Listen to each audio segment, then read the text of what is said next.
চলছে জগদ্ধাত্রী পুজো।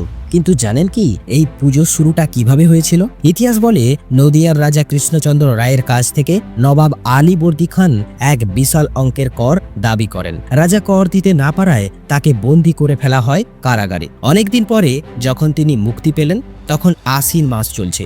জলপথে বাড়ি ফেরার সময় রাজা কৃষ্ণচন্দ্র দেখতে পেলেন নদীর পাশে মা দুর্গার বিসর্জন চলছে। তা দেখে তার মন একেবারে ভেঙে যায়, কারণ তিনি মনে মনে ভাবলেন এই বছর মায়ের মুখ আর দেখা হলো না। সেই দুঃখ নিয়ে রাতে ঘুমিয়ে পড়েন রাজা কৃষ্ণচন্দ্র। আর সেই রাতেই নাকি স্বপ্নে মা জগদ্ধাত্রী স্বয়ং দর্শন দেন তাকে। মা বলেন, কার্তিক মাসের শুক্লা নবমীতে আমার পুজো করো, তবেই পূর্ণ হবে তোমার অসম্পূর্ণ স্বাদ। সেই থেকেই নদিয়ায় শুরু হয় মা জগদ্ধাত্রীর আরাধনা।